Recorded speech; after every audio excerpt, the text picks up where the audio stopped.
So we've got one sports, not really sports related, sports card related topic.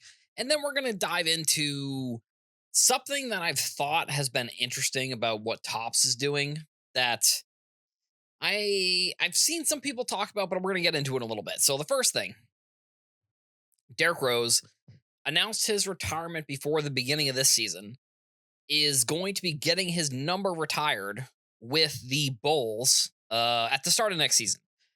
Which I mean, this feels pretty obvious. I mean, you look at the names that are retired by the Bulls. They're Michael Jordan, Scottie Pippen. I mean, I think he'll be the fifth Bull that's got his number retired.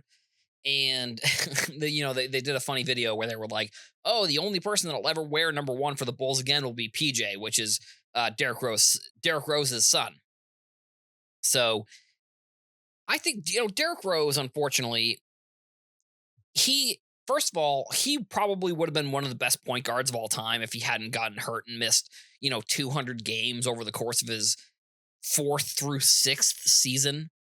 And from a sports card perspective, he was a part of one of the last Topps basketball products in 2008. I think it was Russell Westbrook and Kevin Love maybe were in an exquisite product that if you look at Derrick Rose's most expensive cards, they're basically all coming from that exquisite product, which makes sense because it's one of I think exquisite. I don't think it holds as much weight right now, but I think it is one of the better brands that's ever been created within sports cards, if I'm going to be completely honest, from like a history perspective. But I don't know that maybe that's just maybe I'm a little bit biased potentially. I don't know. I mean, I just think from researching and learning more about it, it's like it's such an iconic change within the hobby that we look at what we have right now in the sports card industry, and a lot of it is shaped around, unfortunately, maybe fortunately, maybe unfortunately, around that exquisite product. So Derrick Rose, like you said, he does have that tops and that tops chrome rookie. He also has like upper deck rookies. He had like a couple different ones I was looking at, but I don't know. I mean, 2009 was the last year that Tops made basketball products. And then it goes over to Panini, and now we're going back over to Tops. So like, it will be. I don't know. Maybe it's interesting. Maybe it won't be interesting. Just from a perspective of like the shifts we're seeing within the industry. Like we're really going through one that I think I don't know. I mean, I think a majority of us have not experienced this type of change within the industry since basketball and football switched from Tops to Panini, which in the grand scheme of sports cards actually isn't that long ago. Although we look back and we say, "Oh, 2009, like 2010, that must be so long ago." Obviously, I don't know. Time becomes so different as you get older. And I don't know. I'm not necessarily like super old, but I'm in my 30s, and the time from 2008 to now seems like so long. But I'm sure somebody who's older is probably like, "No, that's not that long ago. 2008 doesn't seem like that long ago." But either way, Derrick Rose getting his number retired with the Bulls. I think that is definitely very cool for him to do with the Bulls. MVP, Rookie of the Year. Great story. Now, the other piece or the other story ish that I'm going to talk about on the podcast today is it's about Tops and their change in marketing. Um, Now, Tops put out a tweet over maybe it was Friday, it was the 4th, so that would have been Saturday. And they commented on how there's still 27% of the debut rookie patch autographs that have not been redeemed. And this has been that is a big I think that is a big change in the industry, just from the sense like the company is talking about how many of these one of one cards are still available and within products. And it really just isn't something that we've seen a company do, acknowledge a product like months after it comes out. Because I think one thing we've seen in the industry with marketing of products nowadays, it's like it's such a quick, on to the next one, on to the next one, on to the next one when it comes to products for these companies that like for them to still be promoting Topps Chrome is like it's a huge difference from what they've done in the past. Like again, it's Topps Chrome comes out, then boom, you got boom. And again, they still have done this. Now, I'm not saying they haven't moved on, but it's just like it's interesting that they're going back to this product and still sort of promoting that you can get good cards from the product. Um, Also, on the other hand, we've never seen it because I think sports card companies they don't necessarily want people to know that the good cards are gone from the product. Now, the Paul Skeens is still available. And I know a lot of people, when I clicked on the tweet that Tops was talking about this, a lot of people were like being very conspiratorial with like, oh, Tops knows what product or they know what box this card is in. And like I think that they do probably realistically. I mean, but I don't think it's because they chose for the box to not be distributed.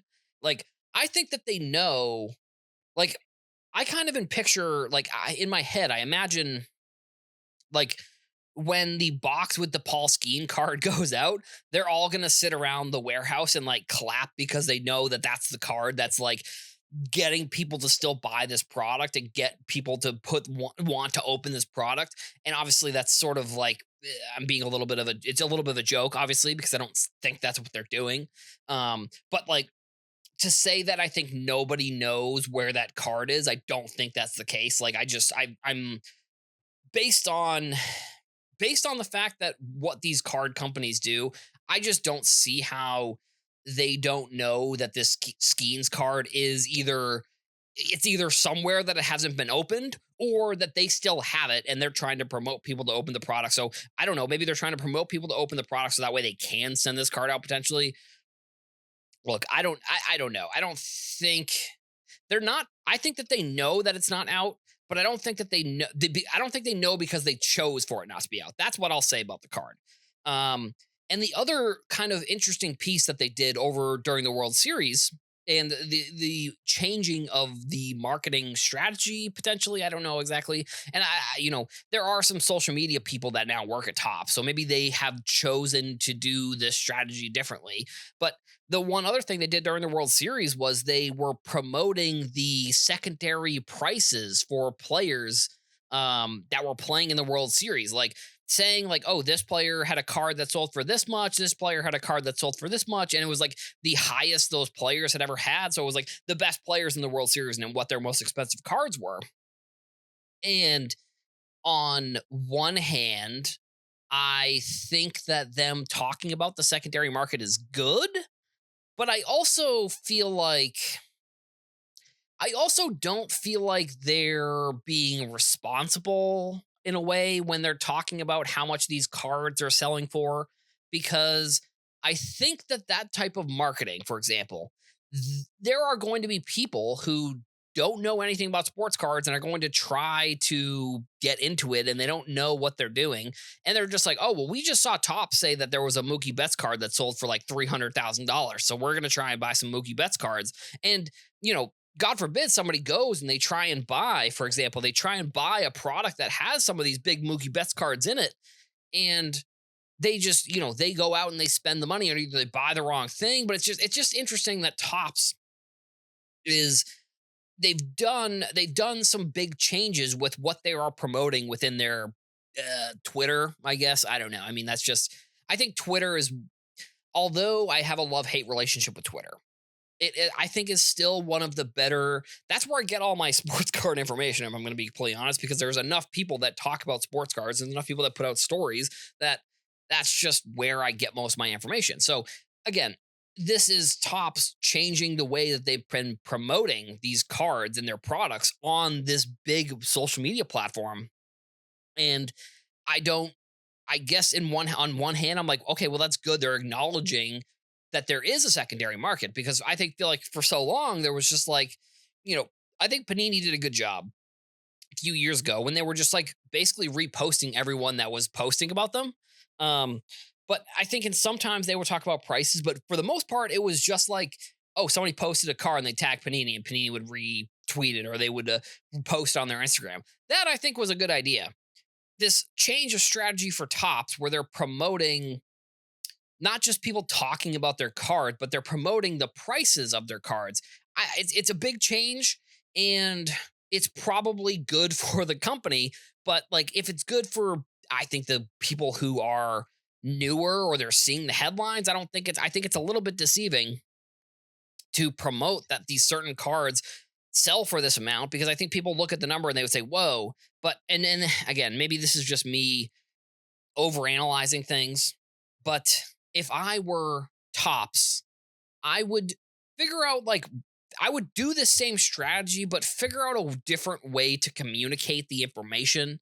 And not focus as much about like what the prices are or like how much of the product is left. And just, I don't know, they did a good job, I think, at some points of communicating and giving customers information. And in my opinion, that's what I think they should probably stick to. All right. So we are, I think, finally back into the news cycle, in the sports card news cycle here. Last week, topics were a little bit slim. I really was kind of holding a lot of topics for like, if there were a couple things that happened all in one day, it was like we were kind of stretching those out. So those would be the topics for the week. But we have on, so obviously I'm recording this on a Monday for the Tuesday episode. We've got like three-ish news stories that I think are pretty good. The Are they all related to tops? Yeah, so they're all top stories.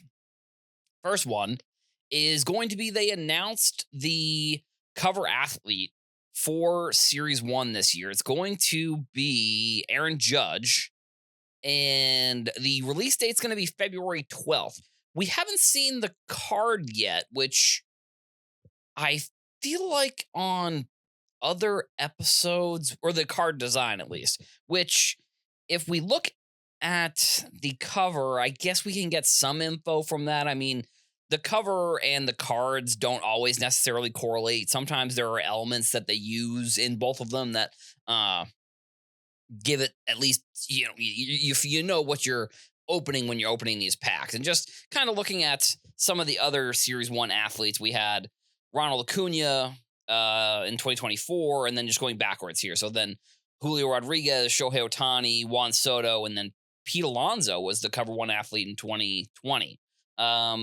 I guess it was a fine choice. I mean, they probably have all of the like Series 1, Series 2, and Topps Update covers chosen, or at least maybe Topps Update they don't, because they're waiting for like a rookie potentially. Like, I know with Topps Update or Topps Chrome Update, they chose Jackson Holiday as the cover athlete. So, maybe they're deciding which one is going to be on some of the products that are later on in the year. And I mean, well, I think on one hand, it would say, well, why wouldn't you do Shohei Ohtani? I think on the other hand, it's like, well, they're going to be able, there are just so many other chances for Shohei Ohtani. They can't put Shohei Ohtani on every single product. It's that seems fairly easy, fairly obvious, but some people are just thinking that maybe Shohei Ohtani should have been on that cover. But he is not going to be on the cover of Series 1. You'd have to imagine he's probably on the Series 2, or I mean, he could even be the Topps Chrome cover athlete also. So I don't know, but that's the cover for Series 1 has been released, and we are going to be getting that product February 12th. Speaking of Shohei Ohtani, not a purposeful segue here, but Shohei Ohtani is going to be the main part of this other story. PSA has graded the 1/1 50/50 Shohei Ohtani card from Topps now. And this is the card that has the record for over 630,000 total. Sorry, I lost my train of thought for a second. This is the over 630,000 total ordered cards of this 50/50 product when they were doing this new thing. Like, this was actually, no, it was probably around, no, I guess it would have had to have been after, but it was around that same time when they were starting to do those 1/1s. Like, if you order the card, you have a chance at the 1/1, which I think they always did that. Or maybe you could buy the 1/1s. Maybe that's what it was. But there was always 1/1s with some of these bigger Topps Now products. This one, I feel like they promoted it as like, if you buy the card, you're gonna have the chance at getting the one of one, which is what they did with the LeBron, Curry, Durant triple autograph. They did it with this card. They did it with a Messi Curry auto. They did it with a couple different cards last year that I felt like, for whatever reason, like hit another level because you know the record was a Shohei Ohtani record for the highest print run of a Tops Now card, which was his first Dodgers Tops Now card at the beginning of the season. I believe it sold. It was in the 110,000 range. Um, that one broke the record. I believe the record previous to that, interestingly enough, I think was either the Dr. Fauci first pitch or it was the Bernie Sanders at the 2020, yeah, the 2020 inauguration with the mittens that he had. That was very funny. And no, I guess it would have been 2021. But either way, the date of that doesn't really matter. But then we got the LeBron Curry Durant card, which that totally went nuclear. That went totally over 500,000. And in my head, I'm like, how are they going to top this? And they they did with the Shohei Ohtani 50/50 card. And I do really hope that the one thing that makes me nervous, I guess the hope and the nervousness is one and the same, I think here. I hope that Tops, for example, doesn't look at that number and isn't like when they're going over the budget for this upcoming year. I hope that they're not naive enough to say, to put that number at the forefront and be like, this is the number we're shooting for. If we're including X in the Tops Now, or however they're going over budgets, or however they're going over some of these things. Like, I hope that they're able to look at it and say, these were anomalies.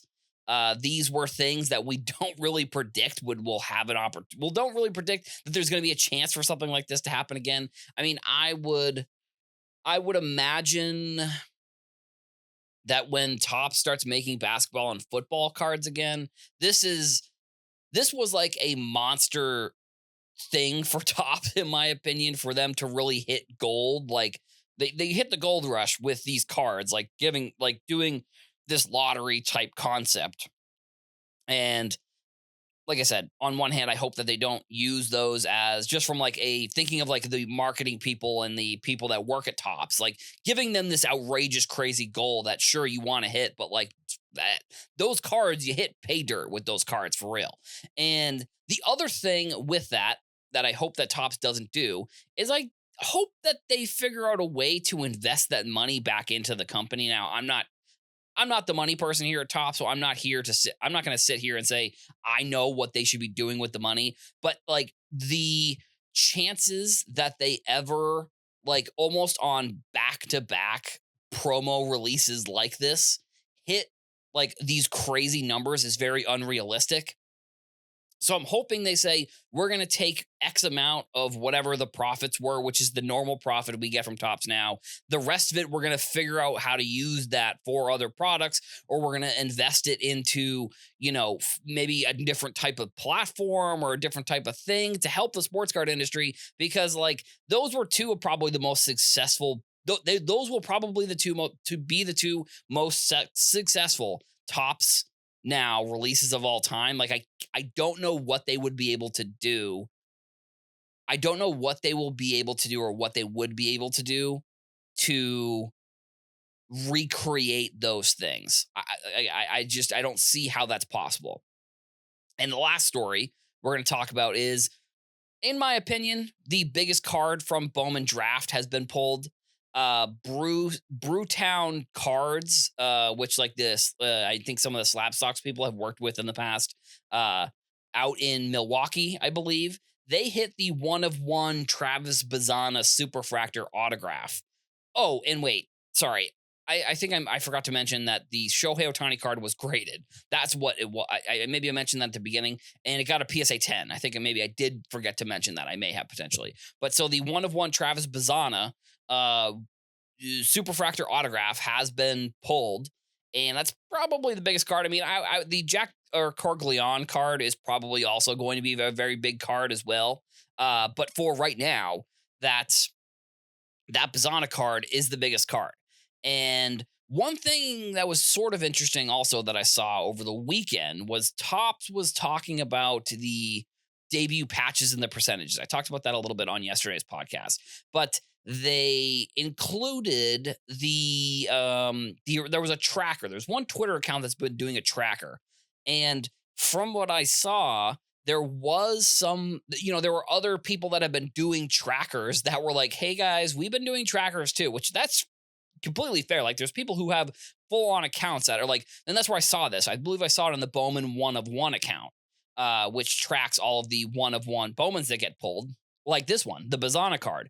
And look, I saw Bazana play a little bit in college, like in person, and this dude is a monster. Like, he is probably going to be playing in the pros at some point this year, so he might even get a rookie card pretty soon as well. But the biggest card from 2020 Bowman draft has been pulled. I think it'll be interesting to see if Topps highlights these types of pulls more often. Because again, that was sort of a change I think that we saw with their marketing was we saw them go from not really acknowledging cards being pulled out of products because on one hand it's like, well, yeah, now that they know that now that people know the biggest card isn't there anymore, why are they're not incentivized as much to try and go out and buy the product. But, like they've been talking about the Topps now or the Topps debut patches and how many of those have been pulled. So maybe there is more of a conscious effort for Topps to track these types of things. And if they're going to do that, I mean, honestly, they should be the ones putting together this tracker. It shouldn't be people online that are doing this tracker. I've wanted them to do this for quite some time. Like, I know they can't do like a blockchain thing, but like I've wanted them to say what cards can be pulled or what cards are actively known have been pulled. And I think I talked about like doing like putting a tracker on the card or something, or putting something into the technology of the card that doesn't add any type of crazy stuff to it. But either way, I think it's cool to see a Bazana, because I'm a big fan of Bazana, and I think he's one of the players I'm going to be following pretty closely. But his biggest card is pulled, and I don't know. I don't know where this is going to be sold or if it's going to be sold. Like the Otani, for example, PSA they tagged Heritage Auctions. So I would imagine that card is probably going to be sold relatively soon. Whether someone waits on the Bazana card to sell it, I don't really know. But at least for now, we know that card has been pulled from this year's Bowman draft. Now that the NFL season is officially over, we can look at it from 1,000 feet or 5,000 feet or whatever that saying is when you're looking at something from a plane. I forget the exact number here, but you can look at the whole season. And I think that a player like Bryce Young he could win comeback player of the year. It's either gonna be him or Sam Darnold. I mean, they were two of the more impactful players, I think, on their teams. And now obviously Minnesota is going to the playoffs. Unfortunately, they don't win that last game of the season against the Lions, which, I think a lot of people probably saw coming. I think Sam Darnold has not exactly been a big game quarterback. I mean, even though they're, 14-3, unfortunately now they are the 7 seed, no, the 6, no, the 5 seed. And they don't have a home game. No, they probably do, but then they have to go on the road, whatever their next game is, because they don't win the division. They lose the first seed. It's a pretty wild scenario, actually, if you really look at it, with 3 of the 4 NFC North teams making the playoffs. And the other one that didn't make the playoffs, Caleb Williams. The interesting thing that I saw about him was people were comparing some of the statistics of some of the rookie quarterbacks, and it really puts into perspective how powerful sports media can be around creating a narrative when it comes to any given player. Because if you were to look at the difference between Caleb Williams this past season and then a player like Justin Fields in the past 2 seasons, they've actually played fine. And if you were to look on whether it's social media or people talking about Caleb Williams, you would think he was like the worst quarterback of all time, but he had a pretty solid season for the Bears, like not being that good. They did have a rookie wide receiver that was pretty good, and then Keenan Allen that was good. So maybe they should have had a better season. But I think overall, the rookie quarterbacks this year were really solid, which on one hand, I think is great for sports cards. On the other hand, I think can be a little bit dangerous just from the sense that, like, we are going to have a whole, like, they're still coming out with last year's products for football. So we have like almost a full year's worth of releases for this year's products that are going to have like 6 or 7 quarterbacks probably that people are going to be wanting to try and collect. Like for example, Bo Nix, obviously going to be in the playoffs. You had Drake May, who had a decent season. They really messed up that last pick. And to talk about the Patriots a little bit here as well, you also have Joe Milton, who is a rookie as well. So that one is one that I find is going to be very interesting to see how those spots play out in some of the releases this year. Like the Patriots spot, you have 2 pretty solid quarterbacks, and I think that there's a potential that one of them gets traded during the draft. I don't think one game against the Buffalo Bills, who were trying to purposely lose, is enough to necessarily get hypothetically, Joe Milton probably increased his stock from like a 6th-round pick to, if the Patriots tried to trade him, you probably could get a 4th. I don't really know one way or the other, like how people would grade him. I mean, like I said, he played fine, but he was playing against a team that wasn't trying. You also have JJ McCarthy, who this season is going to be very interesting with Minnesota. What they're going to do with JJ McCarthy and with Sam Darnold. I think that they were saying that there was no plans to trade JJ McCarthy. So you're going to have like a full year's worth of releases here that I think, on one hand, again, I'm looking at it from both sides. On one hand, I like that we had the full year to see what these quarterbacks are going to be doing before a lot of the big releases came out. I think that it is a good thing that people didn't, there weren't big releases that came out before the season started, and we really saw what these players were.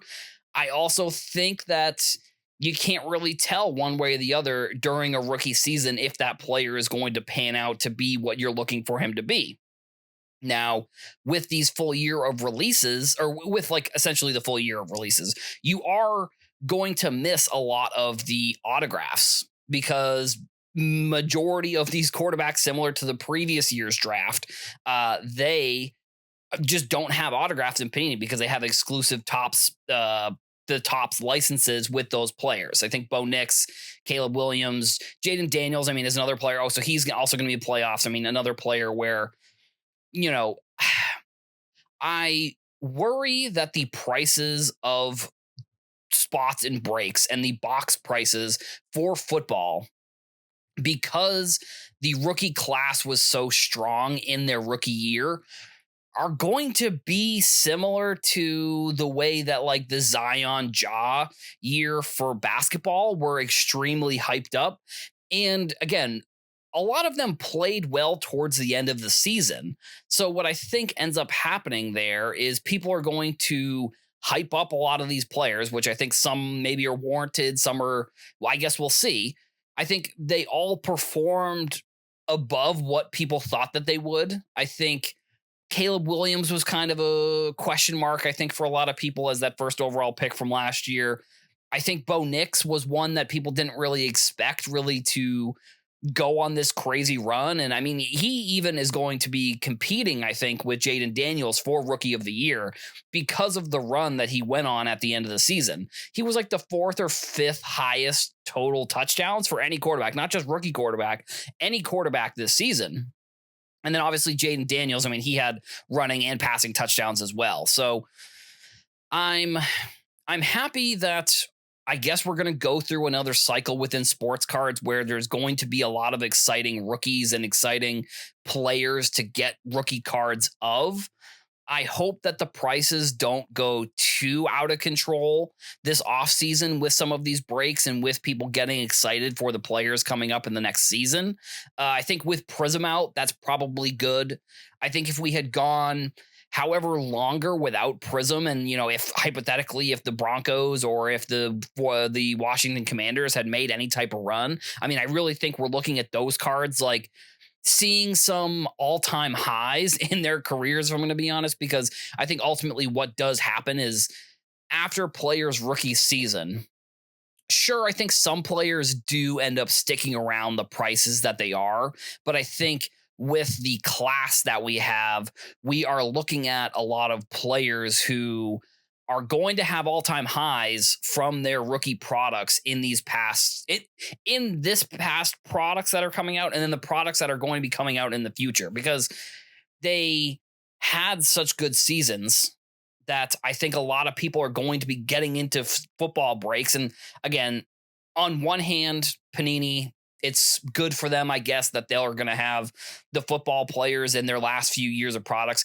They are, I think the term that I've used before is they're just failing upwards. Like they really didn't do anything here to make these products any better than they were the previous year. I think you just had rookies and you had quarterbacks in the class that are going to be much better than the previous year. Now, I think you could say CJ Stroud and Bryce Young and I mean Will Levis not really as much, but like the CJ Stroud, Bryce Young cards, those ones I think will still be pretty valuable, I think, coming into this offseason. I think again, Bryce Young may win comeback player of the year. I mean, those first few games for him were really not good at all. And he, goes on to that last game, plays phenomenally against Atlanta.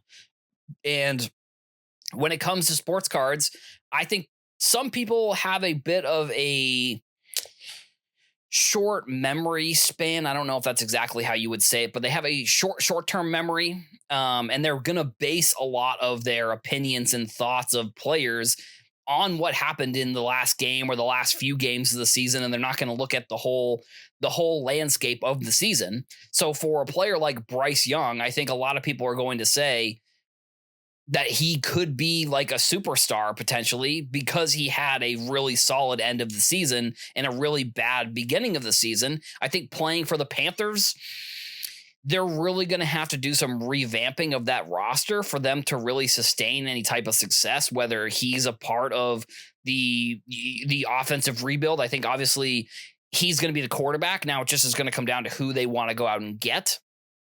But I think that will also lead to potentially some of his prices. And, Stroud, since Stroud, who is playing for the Texans, who I think made the playoffs, I forget off the top of my head, but another player who in his second year played very well. Now they did lose some of their stars. And unfortunately, I think even for next year, I think Tank Dell, he was supposed to be one of their guys that was a receiver for the long term here. And he's kind of had some really crazy injuries, and there's some potential that he might not ever play again, I think, based on whatever that crazy last injury that he had was.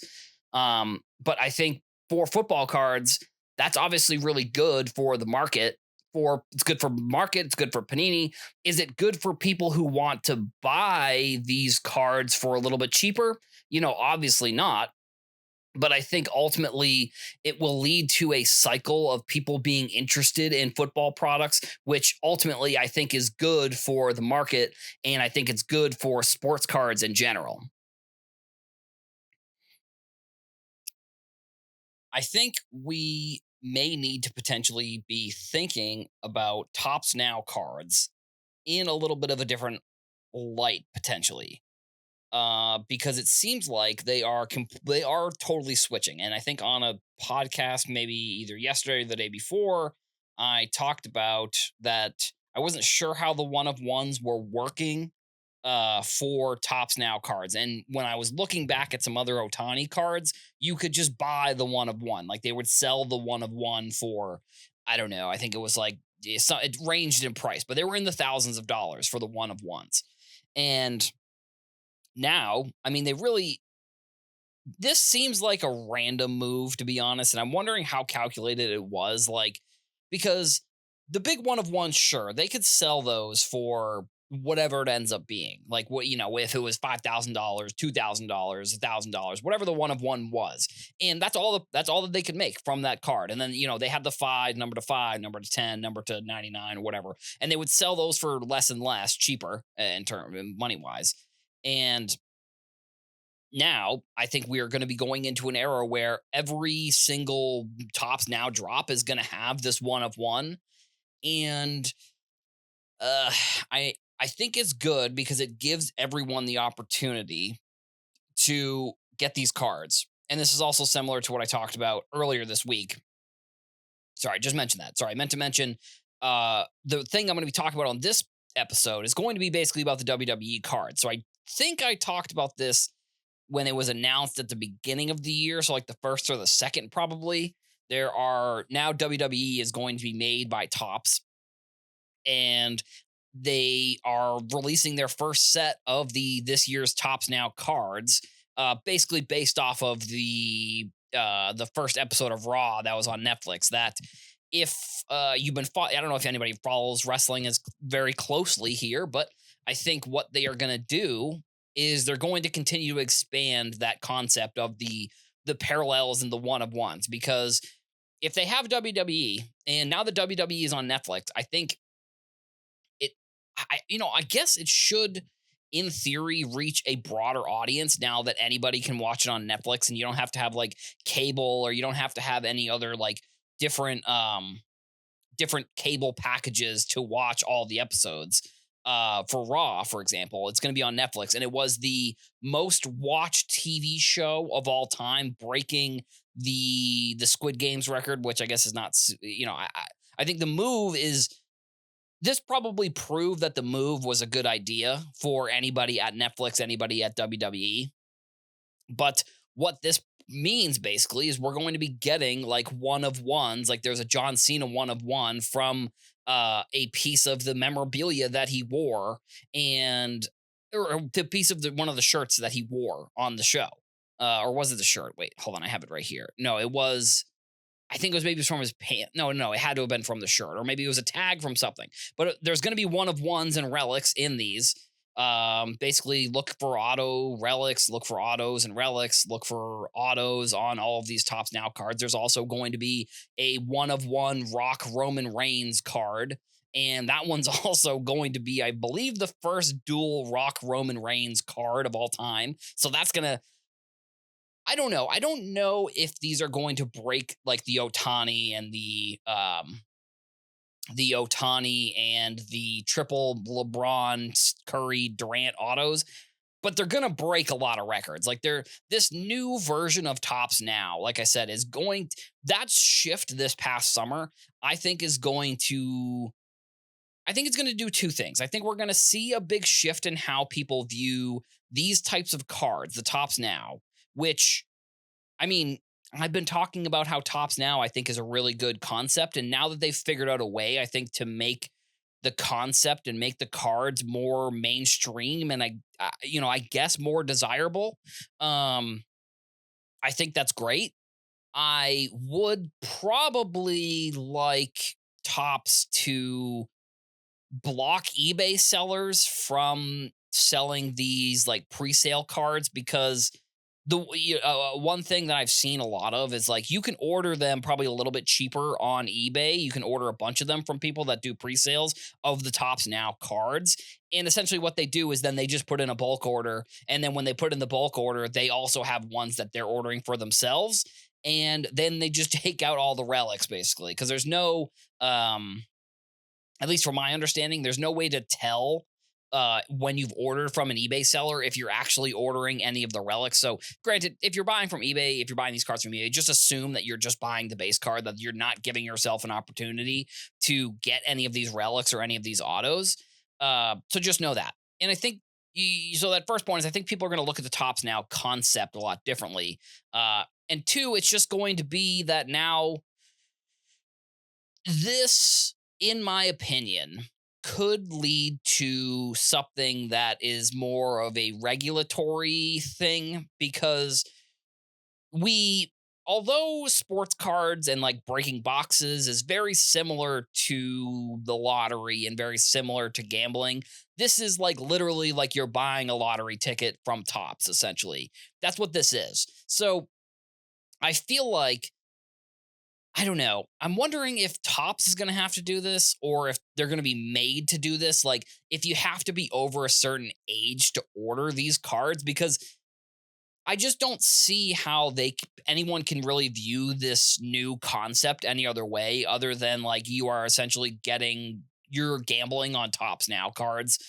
You can buy however many, and if you get the one of one, which again, like if you were getting the one of one for that Otani card that just got graded, like that one, there was 600,000 cards ordered. Now in the past, that card would have been purchased. So granted, I don't know how, I think Topps looked at it and said, sure, they were maybe making a couple thousand, maybe 10, 20 grand on some of these Topps Now releases. We're really going to go into a new era where they're going to be making like millions on like on certain cards that they're selling. So again, this is what I've been talking about. I hope that they reinvest some of this money that they're going to be making on this new concept into the company, like into making these products better, getting more autos, getting more relics, getting more of these things that make sports cards better. Do I think they are going to do that? I think they have probably a plan to do it, but I think a lot of this extra revenue that they're getting from these Tops Now releases, I don't think we're going to see as much of the money as I would like to go into the products as probably they will. Maybe it'll go into better Tops Now cards because they I don't think it's necessarily like shooting darts at a dartboard for Tops Now cards, but for quite some time, it felt like it was sort of random and it was really player dependent on which cards were going to be the most important Tops Now cards of that day. Because Tops Now throughout the whole different sports, they would just include anything that was really going on. They would sell a Tops Now card, which I think is good on not on one hand. I think it's a good thing because I think cards that are commemorating moments, you are going to you're going to create those types of experiences more for collectors than because you are giving it directly to a customer. Like you're saying, if you want to commemorate this moment, you can buy this card rather than maybe putting them in packs, which I would also be kind of fine with if they were to figure something out where they said if there's X amount ordered or whatever, we're going to put certain ones into packs. I don't know. I think that would be fine. I also think that there potentially may just be down the road where they have to cap some of these cards. Like, I don't know what changes are going to arise from the fact that they've struck pay dirt here. And there's no other way to describe it. Like, they found a new concept that's going to, I don't know if it's going to make them millions of dollars every single time, but like if they're selling these cards for $8 or $7 a piece and they sell 100, 200, 300,000 of them, that's where you're going to see the millions of dollars made. Now, sure, they're not going to make that every single time. It is going to be very moment and very player dependent, but I think them changing the way that this is done is going to change the industries in ways that in my opinion right now we still really don't know how. The design for Top Series 1 has officially been released. I think I talked somewhat recently, had to have been because it would have been the other day, about the packaging, the cover athlete for Series 1 being released. I guess that they're going to do, a slowish rollout here. The checklist hasn't come out. I would imagine that they'll do something with like the rookie releases. From what I saw, it seems like there was a bunch of different designs that athletes, or I mean, that people on social media were given. Similar to they've done this in the past with the Series 1 release. I think they did this last year, maybe. I don't know if they did it the year before, but I know last year they did do this where the rookies that were going to be in Series 1 or one of the flagship products at least. Now that I'm saying that Series 1, it might have been Series 2 or update. It was one of them. I don't remember off the top of my head exactly which one, but I know that they've done this rollout in the past where they let social media people, they let people like I don't know if I'd call them influencers, people that make content on social media. They let them let them tweet out the designs. And if you want to go look for it, obviously this is an audio only podcast. So I would say go to Twitter and literally just type in 2025 Top Series 1. I'm sure you'll find a bunch of different ones. I did write an article on SI. I don't know if it's up yet. I don't think it's going to be up. No, it should probably be up. But the that article has the design in it, but it's basically just a link to a tweet. So, like I said, go to Twitter, go to my article, whichever one you want to do. But I think that, and I know that maybe it's recency bias, but I think that Top Series 1 is maybe one of the best products that comes out every year for any sport. I think the way that it's released, the expectations, the cards that come out of it, I think are on par with like the price of it. And I'm comparing that to for something like Prism basketball, Prism football. The price of those Prism products does not match what you're getting, and I feel like with flagship, usually it does. Now, I'm not going to sit here and say you can make a ton of money if you're trying to open that for profits. You're not going to be able to realistically. Sure, if you pull some of the big rookies, which the checklist hasn't been released, which usually Tops does a week before. So the release date that I've seen scheduled is February 12th. So I would expect like February 1st, between February 1st and February whatever the 7th probably to get or the 5th, whatever, 7 days. I'm trying to do math off the top of my head. I can't do it. But you're going to probably see the checklist then. Maybe they'll do more release stuff, more release information, because they most likely just will. They've done this in the past, and I guess. But the one thing I think that maybe I just thought of that is kind of interesting is that people they must have a checklist. Like I know that other companies sometimes drag their feet on checklists for products, but it is kind of weird that they're able to sort of sell the product without the checklist. Like you're buying the product, you're not buying the players in the product. If you're a breaker or if you're a distributor, you're basically buying the products, which again, you have to, if you're buying the products, you have to buy other products also. Most of the time, if you're any type of person that's selling boxes or selling breaks, you have to buy other product to get the big products like Series 1 or Prism. And yeah, I just think overall Series 1 is probably, I'd say it's probably one of the best because it also is like, you're ringing in the new year, comes out right around the time spring training is happening. You kind of get excited for that. Pitchers and catchers, they're probably, well, I guess it's January. I don't know. Maybe I'm looking forward a little bit too quickly here. But pitchers and catchers will be reporting. We're going to get a lot of prospects that are going to be making the opening day rosters. That's going to be big.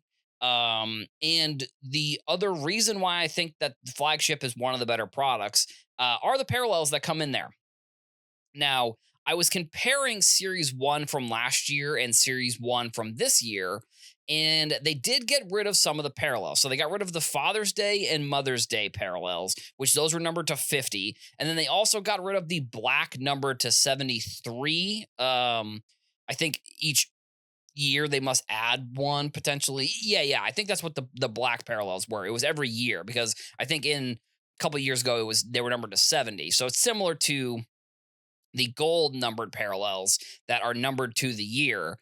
And they also got rid of the gold foil from what it looks like. I'm looking at Beckett's website. They only have the rainbow foil and then an aqua rainbow foil. And then the rest of the parallels, other than the short prints, the short print variations, which I think that those should be numbered as well. I really wish that they would implement that just because it's like, I get that they want to include things in the product that make it so they don't have to be 100 fully percent transparent, but like they're doing a good enough job. They do the odds, they do all of these numbered parallels. It does look like they added something called a wood parallel, which is numbered to 25. Actually, no, that's not new. Now that I'm thinking about it out loud, the wood parallel is just like the wood card, I'm pretty sure. So, yeah, I think that, they got rid of essentially, and I'm looking at series one from last year. There was a gold foil, purple, rainbow foil, royal blue, yellow, team color, true photo. Those were all unnumbered parallels, and from the looks of it, they have increased the amount of numbered parallels and basically have rainbow foil, like I said, and then aqua rainbow foil. And then the lowest the lowest numbered parallel that has a serial print is going to be the gold, which, for a while, the gold, you were basically guaranteed if you were buying a blaster, you're basically guaranteed a gold numbered to whatever the year was, and then a rainbow foil within the product. Nowadays, I think they switched it, I'm pretty sure, from one in every. Now, the odds, we don't know the odds for this year 100%, but from what I remember, they switched both of those. Like, I believe that the gold was one in every 10 packs you got one. So with, um, I think there's 8 packs, or actually, let me just see if I can find this in this info here. Um, Whatever it was, I don't remember the exact number, but I know it was like they switched from, like, it might be that there's either 8 packs or 12 packs in a blaster. And I think that they switched it. If it was 8, they switched it from one in every 10 to one in every 12. So that way you weren't guaranteed. Now, granted, you weren't guaranteed one in every blaster, but like the one in every 10 versus the one in every 12 made a significant difference. Now, if there was 12 packs, I believe it was one in every 14 packs to increase it to whatever it was. So that way it was much less likely. The rainbow foil, I believe you're still basically guaranteed. Now, I think that they did change the odds of that one also. I know that, oh, here it is, one in every 10 packs from last year.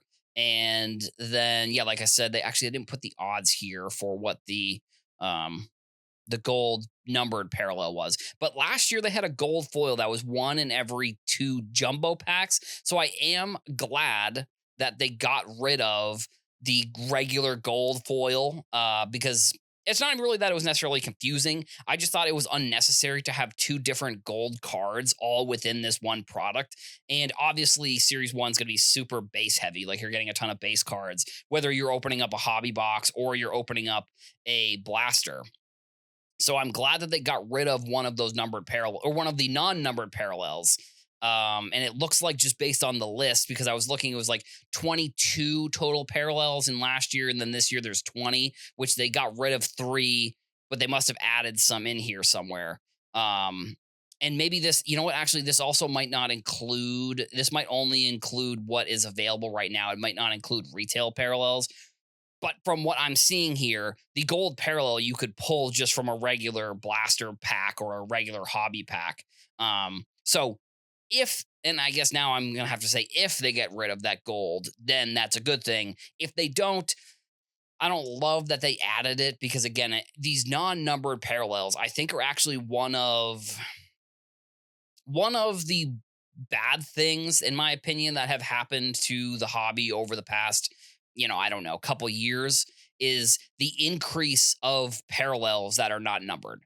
And the reason I don't like those is just because it allows the sports card companies, and changing the configurations of these packs I don't really love either, but it allows the sports card companies to really not be super transparent about how much product there is out there, versus, like, if you have odds on every single parallel that you can pull, and you know how many parallels there are. Like, I know over the course of years, there are people on Twitter, and there are people that have kind of come up with a rough estimate of how many individual cards each player has. Not even, which is based on the odds, and then based on how many of those individual numbered cards there are. So I think that is good, and that is one thing that I'll always credit Tops for. It feels like that has to be something that Panini is going to have to implement if there's ever going to be any type of regulations, like, just not, like, selling something and not knowing how much of how much of that thing there is, just doesn't seem. It seems like that doesn't make a lot of sense to me, in my opinion. Like, it just doesn't seem like fair. especially when you're making money hand over fist. The least, because I don't even think it would necessarily change people's perspectives on Panini. If anything, it would positively increase, because sure, if you come out with the odds, you're going to get people who view that negatively and say, "Oh, well, look at what Panini is doing now." I think it actually would bring more transparency to Panini, and I think would be a great idea for them to start including odds in their packs, or figure out a way to do it, because Topps just does on the back of the pack. So again, we are about a month away from this release. And we've seen the design. Like I said, go check that out. We've seen the cover athlete. We're still waiting on the checklist. We're still waiting on who's going to be the rookies that are included. But if you want to get a good sense, just go back to the Tops Now call up debut cards if you want to do this yourself. Like, granted, the checklist will be out soon with who will be in there. But if you want to try and figure it out beforehand, just go to the Tops Now debut cards, and in the June, at the beginning of June timeline, is when they switched over from the Tops rookie logo to the call up logo. So if you want to do that yourself, you can go and look, but if you want to just wait for the checklist, I'm sure that will be out in a couple weeks realistically.